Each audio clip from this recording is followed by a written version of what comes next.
wanted actually for you to just reflect on that. She became the first female shooter to win an Olympic medal for India. And yeah, firstly, thanks Gaurav, and just lovely to be here. It's lovely to be in Paris.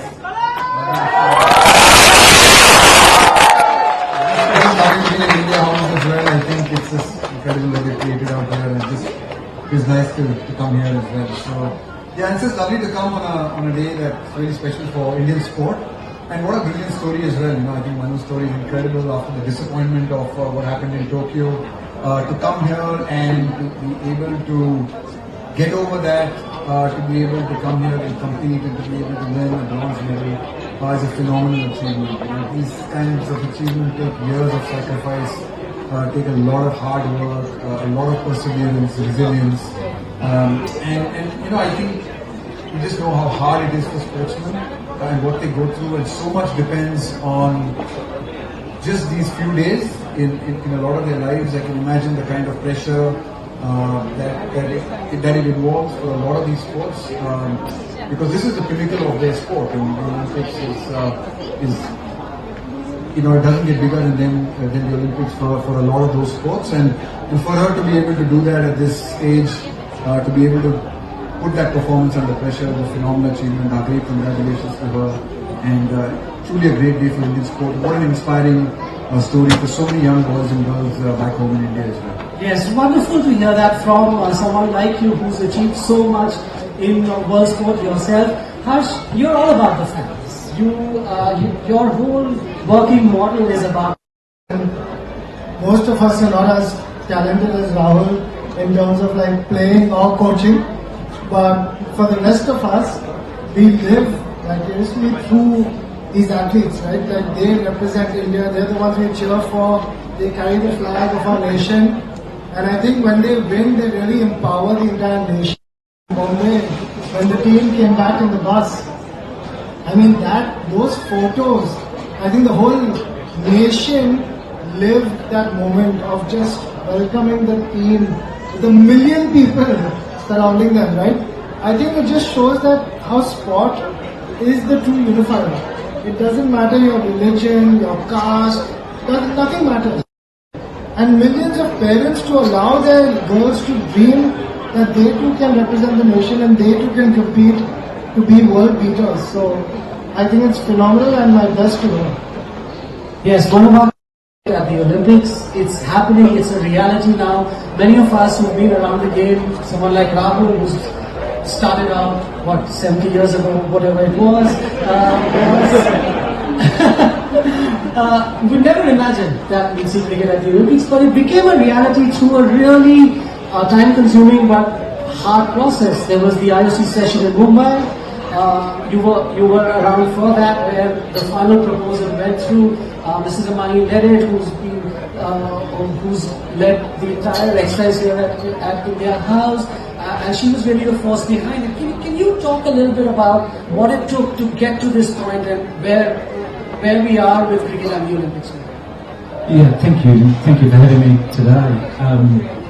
It's quite surreal being here in Paris, 4 years out from cricket's involvement in the Olympics, and seeing the energy around sport and how it's bringing people together. I think my first meeting with the IOC was 2015, I think. I was general manager of cricket at the time, and Rahul was on our cricket committee, and we were always talking about cricket. It would be good if cricket was in the Olympics, but it just seemed like a lot of barriers in the way, and when we knew that Los Angeles was likely to host, not necessarily a cricket playing country, so it takes a long time just to build the connections and the relationships to be able to continually send a message to the people around world sport. And whilst the cricketing countries know cricket very well, a lot of people in the Olympic movement don't.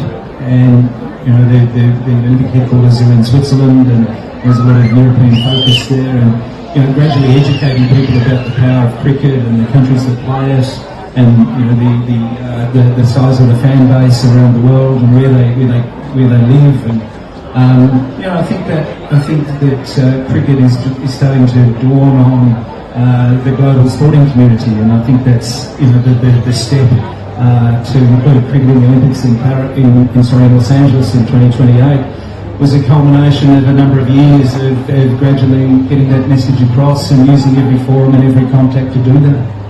India's cricket medal, will that be something?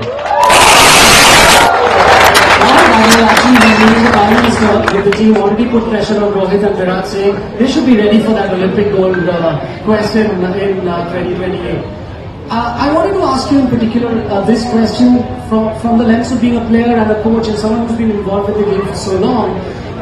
You've been part of so many wonderful things in cricket, one series, now winning a World Cup. But when you come to an Olympics, is that something that tugs at your heart saying, you know, this is something I've never experienced as a professional athlete, to be in an Olympic village, to be in an environment, and now cricket's going to be in that environment?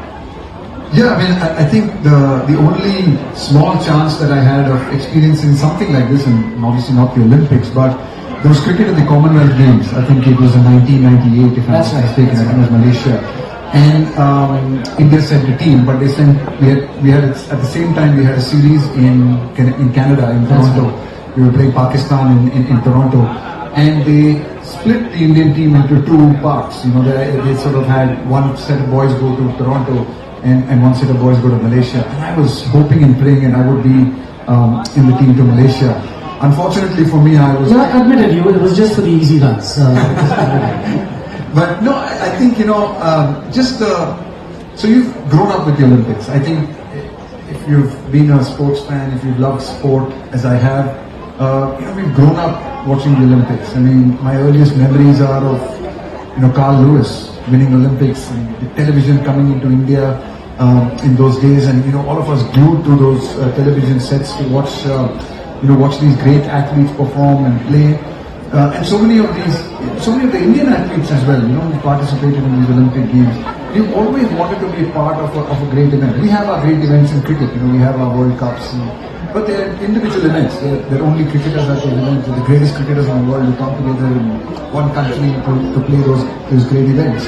But here to be in this kind of environment, this kind of energy, this kind of vibe, it's a dream come true for any sportsman to be a part of that. And it always felt that, you know, cricket should be involved in events like this. It's truly a great game. It's followed and watched by so many people in the world. But it's just fantastic, you know, from someone like me who's now really a fan. For me to be able to see and to see cricket in the Olympics that's going to be a part of this, I think is truly phenomenal. So obviously, unfortunately, I won't be able to play in 2028. Never seen it. Unless they're going to play 10-day test match or something.